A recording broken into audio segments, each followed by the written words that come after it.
9 men were assigned an impossible mission. Their job was to scale an unconquerable mountain, infiltrate a fortress, destroy a nuclear program. But instead of dying trying, they pulled it off. They descended into a ravine in the middle of a Norwegian winter. They rappelled down a 500-foot cliff in total darkness. They sabotaged the facility that could have given Hitler the atomic bomb. They worked at that facility for minutes without ever being detected. And then they escaped across 100 miles of frozen wilderness. But the reason they survived isn't what you've been told. The truth is way more complicated and way darker than the propaganda suggests. When you hear about World War II sabotage operations, you probably think of small teams, desperate men, suicide missions, men who were sent to die. That's what we've been told for 80 years. Brave soldiers on one-way tickets to glory. But talk to the historians who actually studied this special operations executive. Read the declassified documents that survived the war, and you'll find out something completely different. There were operations that were planned with meticulous detail. Operations where every escape route was mapped. Operations where commandos were trained not just to succeed, but to live. Operation Gunnerside was one of them. So who were they?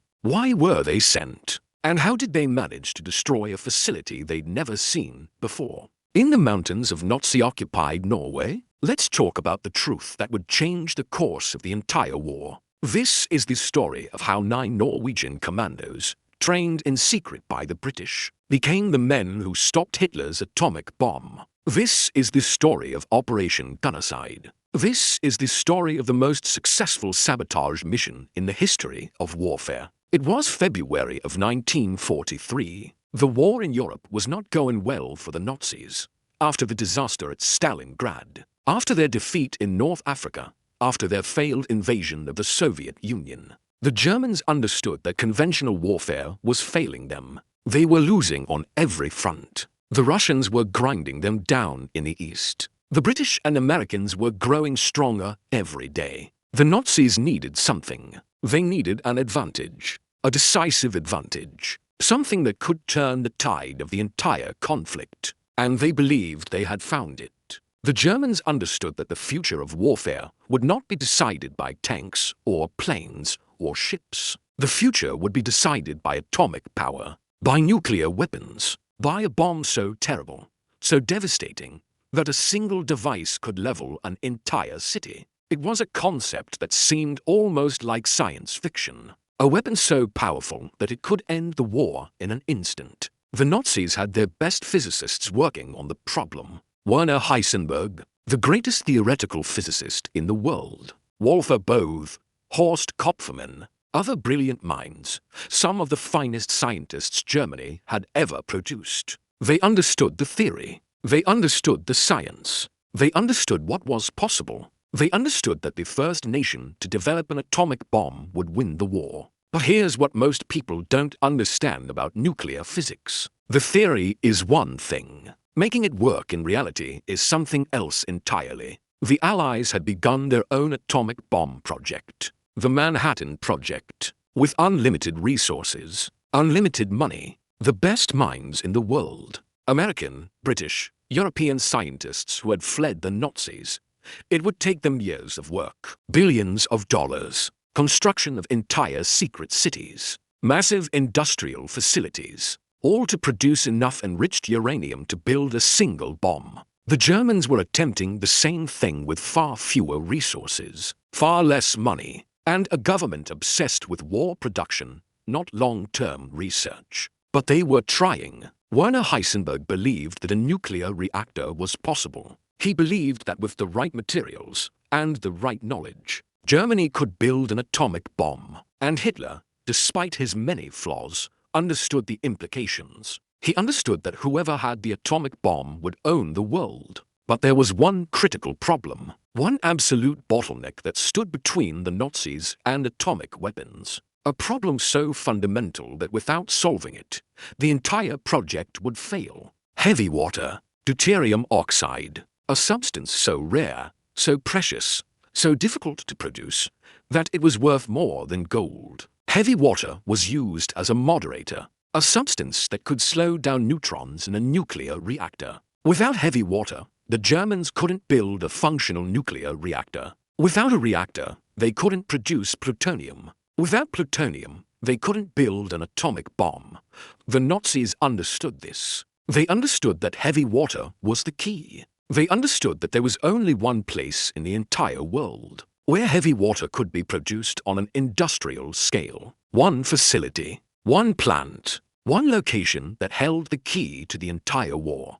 The facility was called Vemork. Vemork was a hydroelectric plant, an industrial facility in the mountains of Telemark, Norway. It was situated in a stunning but isolated location, surrounded by deep gorges, surrounded by steep mountains, accessible by only a single railway and a single road bridge. Before the war, before Nazi occupation, it had been producing heavy water as a byproduct of fertilizer manufacturing. The process was complex, incredibly complex. To produce a single pound of heavy water required 25 tons of normal water, over 160,000 kilowatts of electricity. The water had to be run through massive electrolysis chambers. It had to be refined. It had to be concentrated. It had to be purified to an incredibly high level. It took months of continuous operation to produce even modest quantities. The entire process was one of the most energy-intensive industrial operations in the world,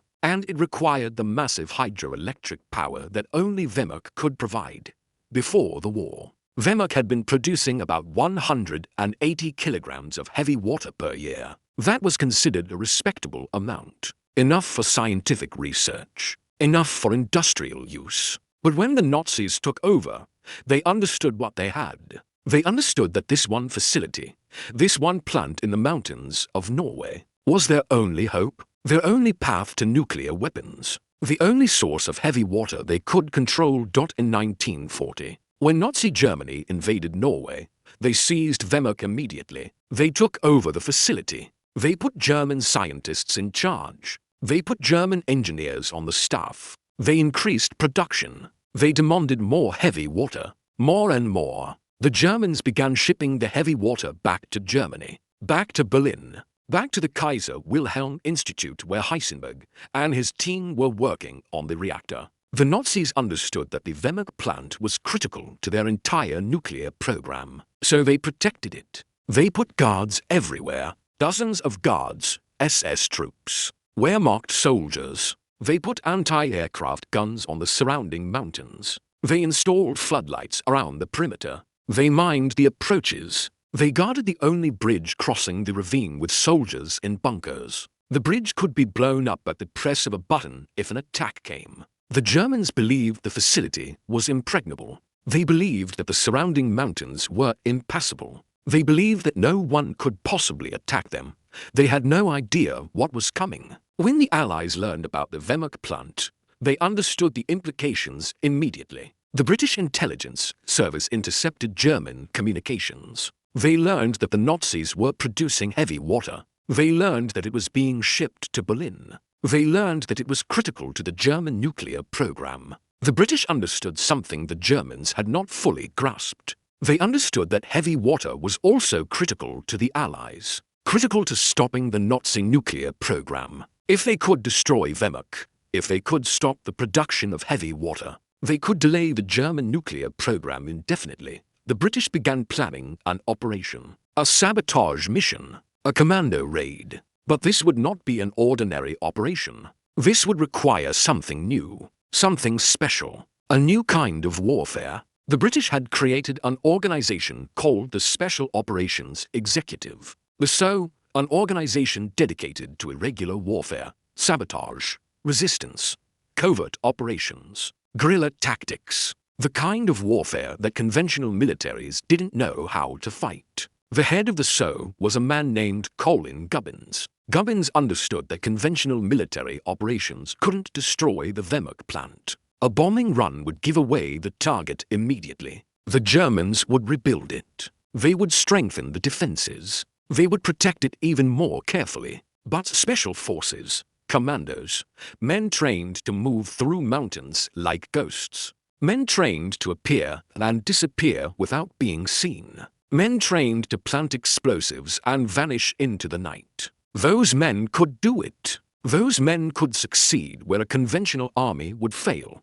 So began recruiting. They looked for men with mountain experience. Men who understood skiing. Men who understood wilderness survival. They looked for Norwegian soldiers who had escaped Nazi-occupied Norway. Men with grudges. Men with skills. Men with the kind of determination it would take to succeed in an impossible mission. They found them. They recruited them. They began training them in secret. The training location was Drumental Lodge in the Scottish Highlands. In the bitter cold. In the snow. In terrain that resembled the Norwegian mountains. The commandos were trained in explosives. In silent combat. In parachuting. In ski warfare. In map reading. In navigation by stars. In survival in extreme conditions. They were trained to move silently through mountains. To avoid detection. To strike quickly and disappear. They were trained to kill silently, with knives and garrots.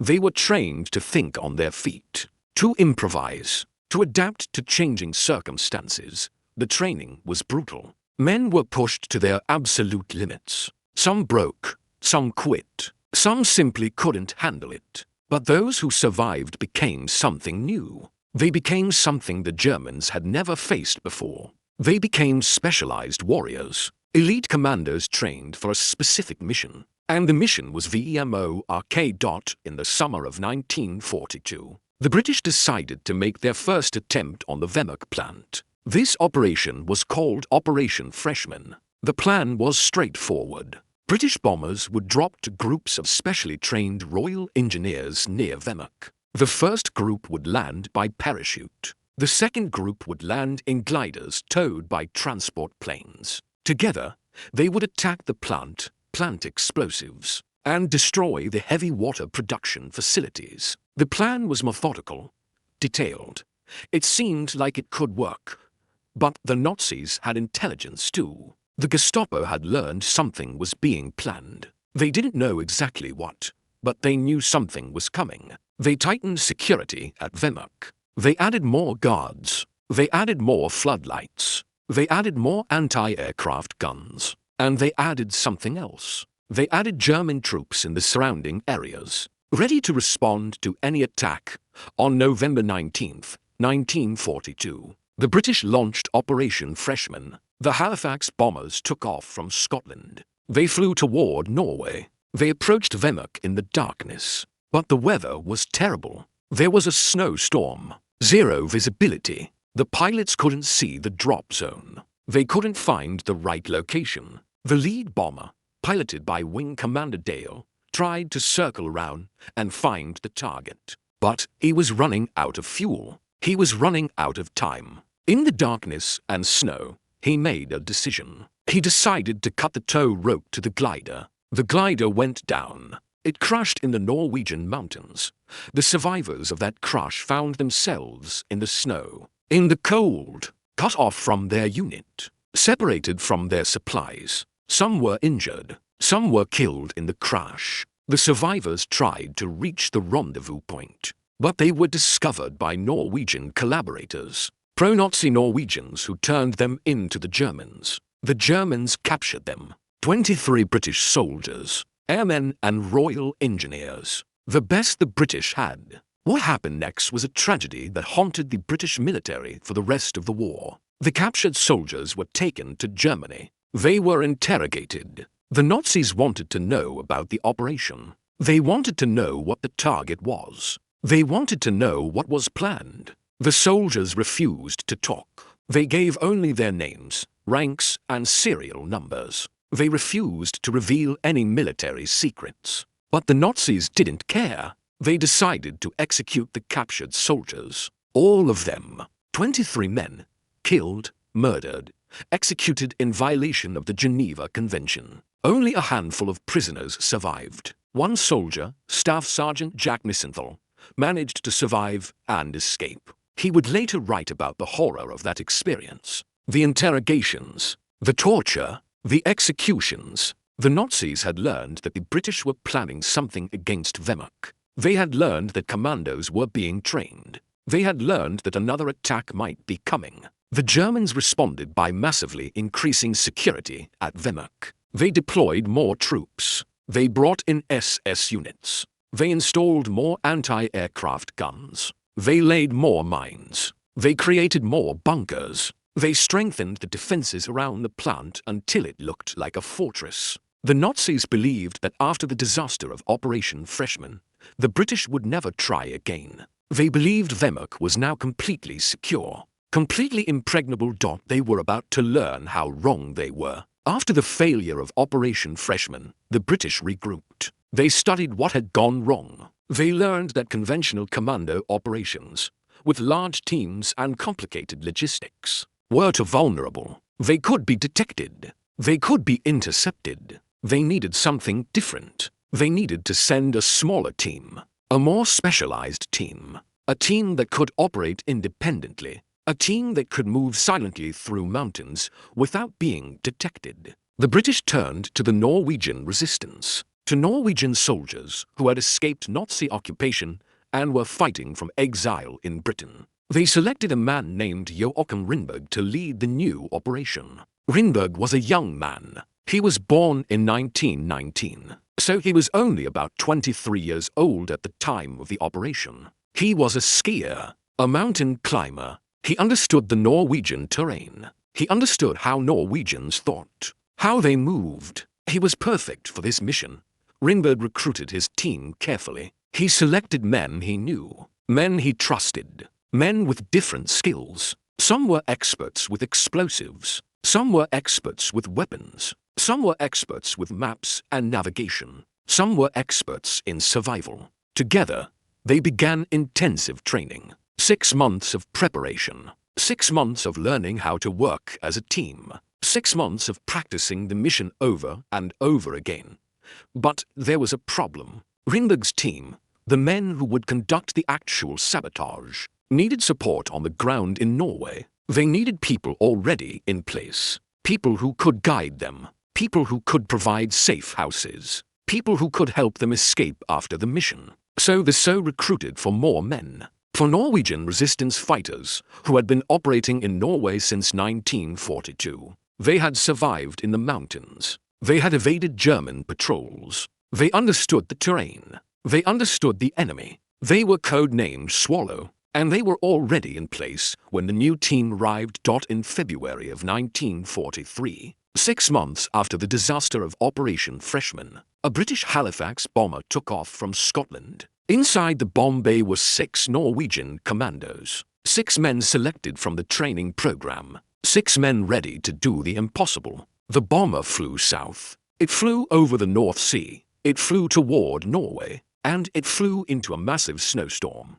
The weather was terrible, worse than terrible. It was a blizzard. The visibility was near zero. Snow was falling so thickly that the pilot couldn't see the ground. The radio operator was trying to navigate by dead reckoning, by compass, by dead calculation. They were trying to find a specific drop zone in the middle of Norway in the middle of a blizzard. It seemed impossible, but they had to try. They had to get close. The pilot made his best estimate. He thought he was near the drop zone. He signaled to the paratroopers to prepare. The paratroopers, 6 men carrying heavy loads of explosives and equipment, moved toward the open door. The wind was howling. The plane was shaking. The noise was deafening. And then they jumped. One by one, they disappeared into the snow and darkness. They disappeared into the unknown for several terrifying seconds. The 6 paratroopers fell through the darkness. They fell through the snow. They couldn't see anything. They couldn't see the ground. They couldn't see each other. They couldn't see anything except the white void all round them. And then their parachutes opened. They jerked upward. And suddenly the white void was rushing up toward them. The ground was coming fast, too fast. They braced for impact. 3 of the men landed safely. They hit the snow and rolled to a stop. They were alive. They looked around through the snow. They could barely see 5 meters in any direction, but they were on the ground. In Norway, they had made it. The other 3 men also landed. They landed miles away. The pilot had miscalculated. The drop zone was confused. The team was scattered across the mountains. But all 6 men survived. All 6 made it down alive. Now came the hard part. Finding each other in a blizzard. In the middle of the Norwegian mountains. In Nazi-occupied territory. Each man was carrying a heavy pack, explosives, weapons, supplies, radio equipment. They didn't know where the others had landed. They didn't know which direction to go. They only knew that somewhere in the blizzard, there were other members of their team. They had to find each other. They had to make contact with the Swallow team. They had to prepare for the operation. One of the men, a commando named Klaus Helberg, landed in particularly bad circumstances. He was injured in the landing. His leg was damaged, but he had to keep moving. He had to find his team. He skied through the blizzard for hours, cold, in pain, lost, but determined. Eventually, after what must have felt like an eternity, he found some of the other team members. They began searching for the rest of the team. The search took days. Days in the bitter cold. Days in the snow. Days with limited food and water. The men were suffering. They were hungry. They were exhausted. Some of them developed frostbite. One man, a commando named Arne Kjelstrup, developed such severe frostbite that he couldn't continue skiing. But he refused to be left behind. He refused to give up. And his team refused to leave him. They would have to find another way. After several days, all 6 men made contact. They regrouped. They found shelter. They found supplies. And they made contact with the Swallow team. The 4 resistance fighters who had been waiting in the mountains. Together, the 10 men formed a single unit. 9 men would conduct the sabotage. 1 would stay behind to provide support. Now they began planning the actual attack on Vemork. The commandos studied their intelligence. They had maps. They had descriptions of the facility. They had information from Norwegian workers who were sympathetic to the Allies. They knew the layout of the plant. They knew where the heavy water production room was located. They knew where the power lines were. They knew where the guards were posted. But they had never seen the facility in person. They had never looked at it with their own eyes. They were going to attack a facility they had never seen. And they were going to do it in Nazi-occupied Norway. The team had to decide on an approach. There were 3 possible ways to infiltrate the plant. The first option was to come down from the mountains above the plant, from the north. But the mountains above Vemork were covered in German minefields, anti-personnel mines, anti-tank mines, death everywhere. The Germans had learned from Operation Freshman. They had mined every possible approach from the mountains. Coming from above would mean walking through a minefield in the dark. Men would die. The second option was to cross the single bridge that spanned the ravine. The bridge that connected the east side of the ravine to the west side. The bridge that was the main access to the plant. But the bridge was guarded by German soldiers. There were bunkers. There were machine guns. There were searchlights. Crossing the bridge would be noisy. It would alert the Germans immediately. There would be gunfire. Men would die. Alarms would be raised. The operation would be compromised. Or there was a third option. A crazy option. An option that the Germans believed was impossible. They could descend into the ravine. The Mona River ravine. A 500-foot drop from the top to the bottom. A vertical cliff face. Icy, slick, dangerous. They could rappel down into the darkness. They could cross the icy river at the bottom. They could climb back up the other side. They could infiltrate the plant from behind, from a direction that the Germans never defended, from a direction that the Germans believed was impregnable. The commandos looked at the maps. They looked at the intelligence reports. They looked at each other, and they knew what they had to do. They would take the crazy option. They would descend into the ravine. They would scale the 500-foot cliff. They would infiltrate from behind. They knew it was dangerous. They knew that men could die. But they also knew it was the only way that might work. It was the only approach that the Germans hadn't defended. The night of the attack was chosen. February 23rd. No, actually, February 27th. The team spent days preparing. They cached supplies at strategic points along the route. They marked their path. They rehearsed every movement. They checked their equipment over and over. They made sure their explosives were properly assembled. They checked the fuses. They tested the timers. Everything had to be perfect. On the evening of February 27th, 1943, the 9-man team approached the Vemork plant. They were wearing white camouflage suits over their British uniforms. Under their Norwegian civilian clothes, they wore British Army uniforms. If captured, they wanted the Germans to think this was a British commando operation, not a Norwegian resistance operation. They didn't want the Nazis to reprise against the Norwegian civilian population. They wanted to protect Norway. They carried their explosives. They carried their guns. They carried their knives. They carried everything they would need. But one thing they didn't carry was illusions. They knew they were about to do something that most military men would think was impossible. They knew they were about to descend 500 feet down an icy cliff in the middle of the night. In sub-zero temperatures, they knew that if anything went wrong, if anyone slipped, if anyone fell, the whole operation would be compromised. But they also knew that this was their only chance. This was their only opportunity, and they were going to take it. The descent began. The 9 commandos approached the cliff edge. They had ropes. They had pitons. They had equipment for rappelling. But it was dark, pitch black. They could barely see. They could barely move. But they had to move. They had to get down. They tied their ropes. They secured their pitons. One man volunteered to go first, to scout the route, to make sure the path was clear. He stepped off the cliff edge and began to descend, hand over hand, foot over foot, moving down the icy cliff face. The rocks were slick with ice. The wind was howling. The temperature was dropping. It must have felt like descending into hell. But the man kept going. Down, down, down, slowly, carefully. 100 feet, 200 feet, 300 feet. The rope was the only thing between him and a fatal fall. And the rope could break. The rope could slip. Anything could happen.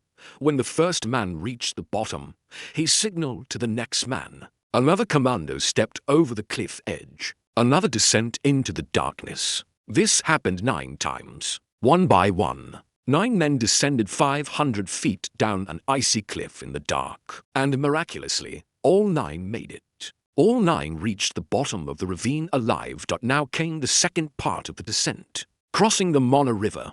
The river was half frozen. The ice was thin in places. There was running water underneath. The current was strong. If someone broke through the ice, they would be swept away. They would drown. But the men had to cross. There was no choice. They had to get to the other side of the ravine. They moved carefully, testing each step. Moving slowly, one of the men, a commander named Frederick Kaiser, broke through the ice. He fell into the freezing water. His body went into shock. The cold was unbearable, but his teammates pulled him out. They helped him to his feet. They had to keep moving. They had to get to the other side. One by one, the commanders crossed the icy river, slipping, sliding, sometimes falling, but always getting up, always moving forward. It took hours. Hours of moving across the ice in sub-zero temperatures. Hours of crossing through the darkness. But eventually, all 9 men made it across the river. Now came the third part of the descent. Climbing back up the other side of the ravine. Another 500-foot climb. But this time they were on the other side. The side closer to the Vemork plant. The climb was treacherous. More treacherous than the descent. The rocks were slick with ice. The men were exhausted. Their hands were numb with cold. Their legs were burning. But they climbed. One by one, hand over hand, foot over foot, climbing up toward the plant, climbing toward the Germans, climbing toward their objective. It took hours. Hours of climbing in the darkness. Hours of struggling against the cold and exhaustion. But eventually, they reached the top of the ravine. They reached the level of the Vemork plant. Now the real danger began. Now they were inside German territory. inside the perimeter of the most important heavy water plant in the world. They had to move quietly. They had to avoid detection. They had to get to the power plant building, to the room where the electrolysis chambers were housed. They had to plant their explosives and get out. The team moved silently, using a railway track as a guide. Moving in darkness, they could see the German guards in the distance. They could see the floodlights. They could see the perimeter of the plant. But the guards were looking in the wrong direction. They were looking at the bridge. They were looking at the main approaches. They weren't looking behind them. They weren't looking at the impossible ravine that the Germans believed no one could cross. The commandos reached the plant. They reached the basement entrance. They slipped inside. They moved through the dark corridors. They used maps that they had memorized. Maps that showed them exactly where to go. They reached the production room. The room with the electrolysis chambers. The machines that were producing the heavy water that could have given Hitler nuclear weapons. Berger Stromsheim, the man responsible for placing the explosives, went to work. He placed demolition charges on each of the 18 electrolysis chambers. He set the fuses. He set the timers. 9 pounds of explosive in 6 locations. Strategic locations. Locations that would destroy the heavy water production capability of the plant. The fuses were set for 6 minutes. 6 minutes to get out of the plant. 6 minutes to get back to the ravine. 6 minutes to escape. The team moved back the way they came. Back down the corridors. Back out the basement entrance. Back toward the ravine. Back toward escape. They moved quickly now. Time was running out. The explosives would detonate in minutes. The fuses were burning. The timers were ticking at 5 minutes and 55 seconds after the team left the building. The first explosion rocked the plant. Then another. Then another. 6 massive explosions in rapid succession. The electrolysis chambers were destroyed. The heavy water production equipment was obliterated. Pipes burst. Steam exploded. Electrical fires erupted. The plant was devastated. The blast woke up the entire German garrison. Sirens began to wail. Lights came on. Alarms sounded. German soldiers rushed to the gates. German officers shouted orders. But by then, it was too late. The commandos were already back at the ravine. Already descending back down the 500-foot cliff. Already escaping into the darkness. The Germans didn't know what had happened. They didn't know if it was a bombing run. They didn't know if it was a sabotage team. They didn't know if there was still a threat. They mobilized their forces. They sent patrols into the mountains. They tried to search for the attackers. But the commandos had already disappeared. They had vanished into the Norwegian night like ghosts. The 9-man team had succeeded. Not a single shot was fired. Not a single guard was killed. The operation was completely silent. The Germans didn't even know their enemy was there until the explosions happened. And by then, it was too late. But the escape had only just begun. The 9 commandos now faced a journey of over 400 kilometers across frozen mountains. Across territories occupied by German troops. They had to cross into Sweden. They had to reach neutral territory. They had to survive. The team split up. Some skied across the high plateau. Some took different routes. But incredibly, after weeks of moving through the mountains, avoiding German patrols, surviving on minimal food and water, all 9 men made it. All 9 made it to Sweden. All 9 made it back to Britain alive. How many lives did their sabotage save? That's the question historians have been asking for 80 years. If the Vemork plant had continued producing heavy water, if the Germans had managed to develop a functional nuclear reactor, if Werner Heisenberg had managed to weaponize the atom, how many people would have died? How different would the war have been? Would Hitler have used an atomic bomb on London? On Moscow? On American cities? Some historians argue that the German nuclear program wasn't as advanced as the Allies feared, that the Nazi atomic bomb was theoretical, that the Germans didn't have the expertise or the resources to actually build such a weapon, that Heisenberg himself was doubtful about the possibility, that even without the sabotage, the Germans would never have developed a working bomb. But other historians argue that without the sabotage of Vemork, the outcome would have been catastrophic. They argue that the Nazis were far closer to a functional reactor than most people understand. They argue that the loss of heavy water set the program back irreparably. They argue that the operation saved millions of lives, that it changed the course of the war, that it prevented Hitler from acquiring nuclear weapons. We'll never know for certain, because the 9 commandos made sure we would never find out. They made sure that the heavy water never reached Berlin. They made sure that the Vemork plant was crippled. They made sure that Hitler never got his atomic bomb. After the war, the commandos were celebrated. The British called Operation Gunnerside the most successful sabotage mission of the war. It was true. What they had accomplished was extraordinary. What they had risked, what they had overcome. 9 men in the mountains of Norway had struck a blow against Nazi Germany that rippled across the entire war.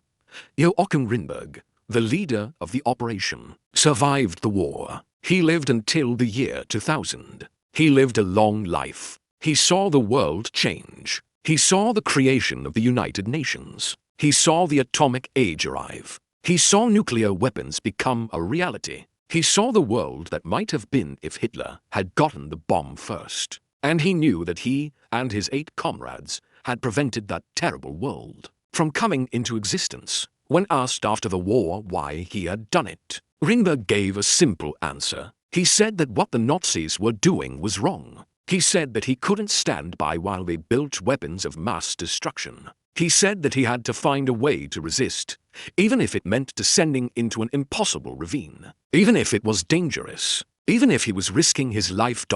It's a simple answer, but it's also a profound answer, because it suggests that these commandos, like many resistors, understood something fundamental about the war they were fighting. They understood that the future of civilization depended on preventing Nazi Germany from acquiring nuclear weapons. They understood that this was worth any risk, worth any sacrifice, worth rappelling down 500-foot cliffs in the darkness, worth freezing in Norwegian mountains, worth everything. The real story of Operation Gunnerside isn't a story of military superiority. It's not a story of overwhelming force. It's a story of 9 men, 9 Norwegian commandos, 9 men who understood what was at stake, 9 men who trained for months in the mountains of Scotland, 9 men who parachuted into a blizzard, 9 men who descended into an impossible ravine, 9 men who infiltrated a heavily guarded facility, 9 men who planted explosives on the machines